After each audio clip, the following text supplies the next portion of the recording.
नमस्कार दोस्तों, आज का ये वीडियो आप सबके लिए बहुत ही इम्पोर्टेंट है। दोस्तों, इस साल कई लोगों के इनकम टैक्स रिफंड जो है वो नहीं आ रहे हैं। इसका एक मेन कारण ये है कि कई लोगों को इस बार डिफेक्टिव नोटिस जो है वो आ रही है, मेल के थ्रू, एसएमएस के थ्रू या इनकम टैक्स पोर्टल पर भी अगर आप लॉगिन करके देखते हैं, जहां पर आपको डिफेक्टिव नोटिस हो सकता है आ रही है, जिस वजह से आपका जो रिफंड है या आपकी आईटीआर जो है वो प्रोसेस नहीं हो रही है। तो दोस्तों, इस डिफेक्टिव नोटिस को जो है रिस्पॉन्स देना आपके लिए बहुत ही जरूरी हो जाता है। तो आइए जानते हैं आज के इस वीडियो के अंदर कि कैसे हम इस डिफेक्टिव नोटिस का जवाब हमें देना है, ये डिफेक्टिव नोटिस हमें कहां देखने को मिलेगी, इसका रिस्पॉन्स कैसे देना है, कैसे हमें क्या इसका एक्शन लेना है, इसके बारे में आज के इस वीडियो के अंदर हम आपको डिटेल जानकारी देंगे। अगर अभी तक आपका रिफंड नहीं आया है तो एक बार आप अपने इनकम टैक्स पोर्टल पर जाकर जरूर चेक करें, कहीं आपको कोई डिफेक्टिव नोटिस तो नहीं आके रखा हुआ है। अगर यह डिफेक्टिव नोटिस आ गया है, इसकी टाइम लिमिट अगर चली गई है, तब आपको क्या करना है, पूरी जानकारी डिटेल के साथ आज के इस वीडियो में आपको देने वाले हैं। तो वीडियो आज बहुत ही इंपॉर्टेंट है, तो वीडियो को एंड तक जरूर देखें। चैनल पर नए हैं तो सब्सक्राइब करें और बेल आइकन पर और नोटिफिकेशन पे क्लिक करें। आइए स्टार्ट करते अपना आज के वीडियो को बिना किसी देरी के।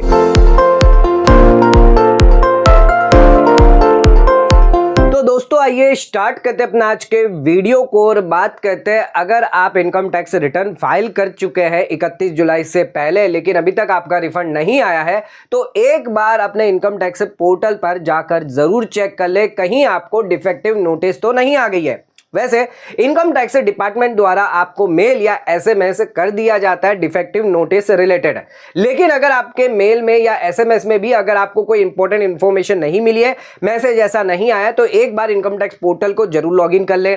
आप view income tax return file में भी जाकर ये चेक कर सकते हैं। इसके अलावा पेंडिंग एक्शन के अंदर, ई प्रोसीडिंग के अंदर, योर एक्शन के अंदर भी आपको डिफेक्टिव नोटिस देखने को मिल जाएगी। अब ये जो डिफेक्टिव नोटिस है, जहां पर नोटिस लिखा जाएगा वहां पर आपको क्लिक कर देना। जैसे ही क्लिक करेंगे वहां पर आपको डिन नंबर 25 डिजिट का दिया जाएगा। ये आपकी डिफेक्टिव नोटिस का नोटिस नंबर है। डिफेक्टिव नोटिस ज्यादातर जो है वो सेक्शन 139(9) के अंदर आती है, जिसके तहत आपको यहां पर रिस्पॉन्स देना होता है इस डिफेक्टिव नोटिस का। अब यहां पर असेसमेंट ईयर टाइप दिया जाएगा, कौन सी आईटीआर आपने फाइल करी है, इसके अगेंस्ट ये डिफेक्टिव नोटिस आई है। कम्युनिकेशन डेट और रिस्पॉन्स डेट यहां पर दी गई है, यानी किस दिन यहां पर जो है नोटिस आपको भेजी गई है और कितने दिन के अंदर आपको इसको रिस्पॉन्स देना है। हालांकि 15 दिन का यहां पर समय पीरियड दिया जाता है, जिसमें आपको ये जो रिस्पॉन्स है वो सबमिट करना होता है। अब यहां पर जो सबमिट रिस्पॉन्स बटन दिया गया है, जिसको क्लिक करने के बाद आपको डिफेक्ट डिटेल्स और पॉसिबल इसका रिजोल्यूशन क्या है ये आपको बताया जाएगा। आइए जानते हैं क्या डिफेक्टिव नोटिस के अंदर, यानी किस डिफेक्ट की वजह से आपको ये डिफेक्टिव नोटिस ज्यादातर टैक्स पेयर को आ रही है। तो इनकम टैक्स डिपार्टमेंट का यह कहना है कि आपके 26A के अंदर कुछ टीडीएस रिफ्लेक्ट हो रहे हैं, जिसके रिगार्डिंग इनकम जो है वो आपने अपनी आईटीआर में शो नहीं किया है। आपने आईटीआर 4 यहां पर जमा किया है, लेकिन आपके जो टीडीएस है सेक्शन 194IA, आपका इमोबल प्रॉपर्टी कोई सेलिंग करी है उसके रिगार्डिंग टीडीएस डिडक्ट हुआ है। 194IC के अंदर टीडीएस डिडक्ट हुआ है। 194S के अंदर आपने क्रिप्टो में डीलिंग करी है, आपने क्रिप्टो शेयर्स लिए हैं, दिए बेचे हैं, जिसके रिगार्डिंग आपका टीडीएस डिडक्ट हुआ है। इसके अलावा आपने विनिंग फॉर लॉटरिंग या गैम्बलिंग रिलेटेड यहां पर ट्रांजेक्शन करे हैं, जिसके रिगार्डिंग आपके 26A के अंदर ये इनकम रिपोर्ट हो रही है। लेकिन आपने अपने आईटीआर, जो आईटीआर नॉर्मल आईटीआर फाइल करी आईटीआर 4, जबकि अगर आप बिजनेस रिलेटेड है और आपकी शेयर से, क्रिप्टो से अगर कोई इनकम है या आपको कैपिटल गेन हुआ है, तो उस केस में आईटीआर 3 आपके लिए एप्लीकेबल है। अदर आईटीआर फॉर्म जो है वो आपके लिए एप्लीकेबल है। आईटीआर 4 जो है वो आपके लिए एप्लीकेबल नहीं है। लेकिन यहां पर आपने आईटीआर 4 दिखाया, जिस वजह से आपकी जो रिटर्न है वो डिफेक्टिव है। आपको करेक्ट आईटीआर यहां पर फॉर्म दिखाना होगा, यहां पर प्रॉपर रिलेवेंट जो शेड्यूल है उस आईटीआर के अंदर उसको आपको फिलअप करना होगा। जैसे कि जिन लोगों की क्रिप्टो इनकम है, उन्हें वर्चुअल डिजिटल एसेट जो शेड्यूल है वो फिलअप करना होता है। आपको कितनी आपने सेल की है, कितनी आपने परचेस करी है, कौन सी डेट है, तो वो सारी डिटेल आपको वर्चुअल डिजिटल एसेट्स में देनी होती है। या फिर अगर आपने कोई प्रॉपर्टी बेची है तो उसके रिगार्डिंग आपको टीडीएस 194IA के अंदर डिटेल देनी होती है, बायर की डिटेल देनी होती है, कौन से डेट को आपने किया है, सेल किया है, कितनी सेल वैल्यू है, कितनी परचेस कॉस्ट है, ये सारी डिटेल आपको जमा करनी होती है।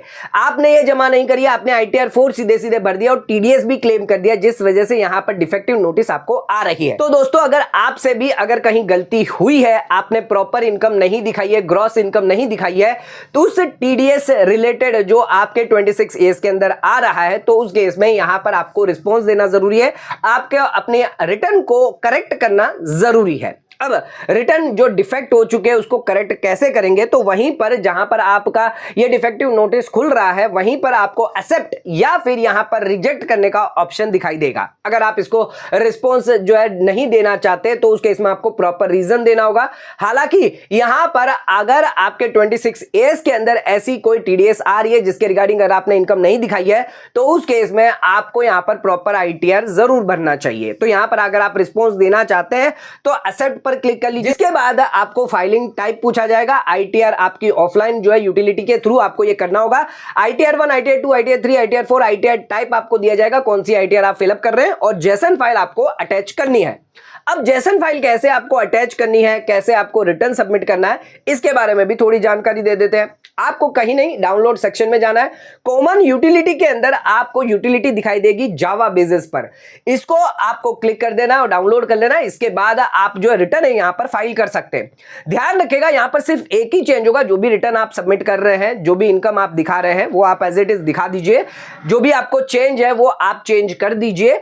आपको यहां पर जब आप फाइल करने जाएंगे तो फाइल अंडर सेक्शन 139(1) या 4 आपको नहीं करना है। आपको यहां पर फाइल अगेंस्ट नोटिस करना है। सेक्शन 139 सबसेक्शन 9 जो वो दिया गया है, नोटिस यानी डिफेक्टिव नोटिस का सेक्शन, जिसके अंदर कुछ डिटेल और आपको देनी है कि जो आपने ओरिजिनल रिटर्न भरी थी उसकी एक्नॉलेजमेंट रिसिप्ट, उसकी डेट आपको देनी है। इसके अलावा जो डिन हमने आपको बताया था 25 डिजिट का जो डिफेक्टिव नोटिस रिलेटेड है वो भी देनी है। उसकी डेट यानी कम्युनिकेशन जो डेट है वो भी यहां पर आपको देनी है। इसके बाद आप अपनी रिटर्न जो है वो यहां पर पूरी प्रोसेस कर दे। यहां पर प्रोसीड टू फाइल मत करिएगा, यहां पर आप डाउनलोड जेसन करेगा, यानी सारी डिटेल आप जमा करने के बाद, फिलअप करने के बाद जो है आपको यहां पर डाउनलोड जेसन करना, और यही डाउनलोड जेसन जो है वो आपको डिफेक्टिव नोटिस के रिस्पॉन्स में यहां पर देना होगा। ध्यान रखिएगा इसको सबमिट करने के बाद, एक बार अगर आपने सबमिट कर दिया उसके बाद आप रिस्पॉन्स को जो है वो मॉडिफाई नहीं कर पाएंगे। इसका स्टेटस भी जाकर आप इनकम टैक्स फाइलिंग सेक्शन में जाकर व्यू इनकम टैक्स रिटर्न में जाकर चेक कर सकते हैं। डिफेक्टिव नोटिस अगर आपको भी आई है तो आपका भी रिफंड जो है वो अटक गया है, तो इसको जरूर आप सॉल्व जरूर कर दे, अदरवाइज आपका जो रिफंड है वो आपको नहीं मिलेगा। अगर डिफेक्टिव नोटिस का टाइम पीरियड चला जाता है तब उस केस में हम क्या करें, तो उस केस में आप रिवाइज रिटर्न जो है वो फाइल कर सकते हैं। ध्यान रखिएगा डिफेक्टिव नोटिस के और भी कई कारण हो सकते हैं टीडीएस के अलावा, जैसे कि आपने गलत आईटीआर फॉर्म चुन लिया, आप टैक्स ऑडिट के लिए लायबल है लेकिन आपने टैक्स ऑडिट नहीं करवाई, बुक्स मेंटेन के लिए लायबल है लेकिन आपने बुक्स को मेंटेन नहीं करवाया, आपने गलत डिडक्शन कोई क्लेम कर लिया जिस वजह से आपको कोई फॉर्म जमा करना था लेकिन आपने फॉर्म जमा नहीं करवाया। तो कई सारे रीजन हो सकते हैं डिफेक्टिव नोटिस के। 26 एज के अंदर टीडीएस आपका जो रिफ्लेक्ट हो रहा है उसके अगेंस्ट जो इनकम है वो आपने नहीं दिखाई, इस वजह से भी आपको डिफेक्टिव नोटिस आ रही है। तो ये सभी कारण हो सकते हैं जिसकी वजह से, जिसके कारण वर्षा आपको डिफेक्टिव नोटिस आ रही है। तो इन डिफेक्टिव नोटिस के जो भी कारण है आपके, वो आप इनकम टैक्स पोर्टल पर जाकर अपने, अगर डिफेक्टिव नोटिस कोई आई है तो वहां पर जाकर उसकी डिटेल आप चेक कर सकते हैं, उसके रिगार्डिंग अकॉर्डिंगली आप अपना जो है रिस्पॉन्स सबमिट कर सकते हैं। तो ये एक तरीका है जिसके थ्रू आप अपनी डिफेक्टिव नोटिस का रिस्पॉन्स सबमिट करें, अपनी रिटर्न जमा करें, जिसके थ्रू आप अपना जो रिफंड है अगर आपका पेंडिंग है तो वो आपका डिफेक्टिव नोटिस का रिस्पॉन्स देने के बाद आपको मिल जाएगा। तो ध्यान रखिएगा रिफंड कई बार नहीं आता है तो उसके डिफेक्टिव नोटिस भी एक कारण होता है जिसकी वजह से आपको जो रिफंड है वो पेंडिंग हो रहा है। तो जल्द से जल्द इनकम टैक्स पोर्टल पर जाकर अपना रिटर्न जो है वो चेक करें कहीं डिफेक्टिव तो नहीं हो गया है। तो दोस्तों आज का वीडियो यहीं खत्म करते हैं। वीडियो पसंद आए चैनल को लाइक, सब्सक्राइब, शेयर करना ना भूलें। धन्यवाद।